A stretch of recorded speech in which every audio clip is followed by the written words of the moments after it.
Você sabe que eu sou sócio de uma empresa na indústria, e eu acabei já atuando um pouco nela na parte de compra. Hoje não atuo nela, mas só sou sócio. E aí é assustador. Então ela comprava, uma metalúrgica, então ela compra produto tanto de usina, quanto de médios fornecedores, quanto de pequenos fornecedores. É assustador como as grandes empresas da indústria B2B são péssimas de atendimento. E eu conversava com outros players que compravam dessa mesma empresa e todo mundo falou assim, cara, eu não consigo ser atendido, eles me atendem mal, quase que as pessoas são dependentes deles e compram com raiva deles, né? E tanto os médios também, pequenos, às vezes você liga no cliente, ou é muito pequeno e ou o dono tá lá ou ninguém te atende, ou ele é médio e aí começa a ter uma burocracia. Ó, não.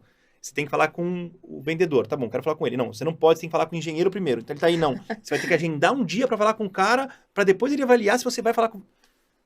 Você fala, não, eu tô tentando comprar. Tem tanta coisa em cima disso que você tá falando, Matheus, mas tem tanta coisa que eu vou tentar fragmentar aqui para fazer um comentário que eu concordo totalmente com você.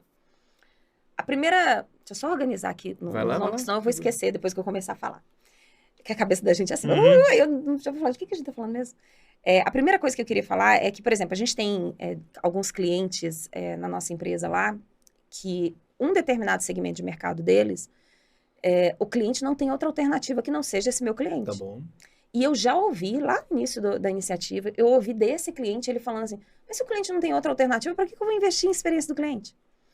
E aí eu costumo dizer o seguinte, toda empresa, ela precisa se preocupar com 3 tipos de experiência que ela entrega. A experiência de produto, que a gente chama de uma experiência de usabilidade. A experiência operacional, que é tudo aquilo que você coloca ao redor desse produto para ele ser entregue. Como é que é o processo desde a compra até a entrega? Isso. Tá bom. E a experiência institucional.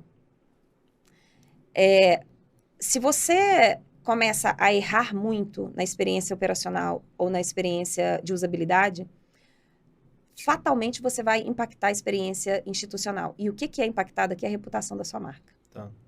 Ou seja, esses dois podem gerar impacto na sua marca. De reputação, que é seríssimo. No B2B mais ainda. Talvez. Exatamente. Não, no B2B ele é... Fundamental. E quando a gente fala, por exemplo, do B2B vinculado à tecnologia, das empresas de tecnologia que fornecem no B2B, isso exponencia. Porque o custo de mudança é muito baixo. Né? O custo, hoje, no SaaS, o custo de mudança assim, era diferente quando eu tinha o hardware, que eu tinha investido. Você implementava tudo lá dentro, que o cara não tirava mais, O custo de mudança era terrível. Tá. Agora é assim, ó. Tá. É uma migração que a gente faz. Então, essa visão de reputação de marca, até quando a gente tem impacto de reputação por mais experiências entregues, e que isso vai para a mídia, e que isso acontece várias coisas, tanto no B2B quanto no B2C. Perfeito. Então, isso tem que ser melhor trabalhado nesse ponto. E se você não investe numa questão de reputação, se você não se posiciona em termos do tipo de experiência que você entrega, você começa a ter uma situação dessas empresas que são dessa forma, de uma certa até arrogância. Por que as empresas, muitas, agem dessa forma de, é difícil ter a resposta, tem que falar com fulano, com fulano, com fulano, com fulano. Porque a gente, e aí no B2B isso cresce. Todas as empresas que são responsáveis têm isso, mas no B2B cresce mais por causa da complexidade de operação.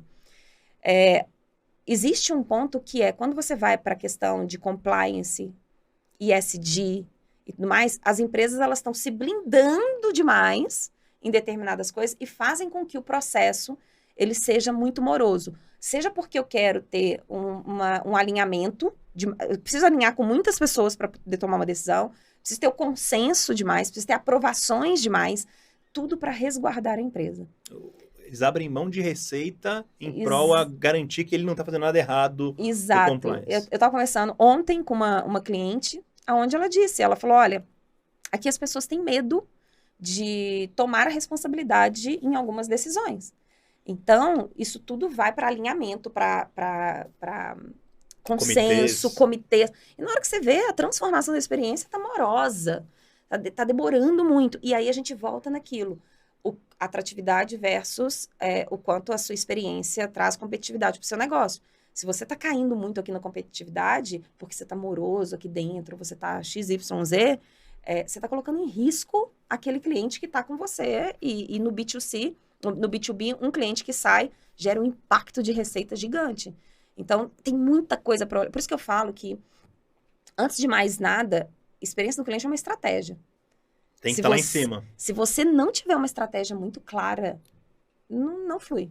Não vai fluir. Legal, legal.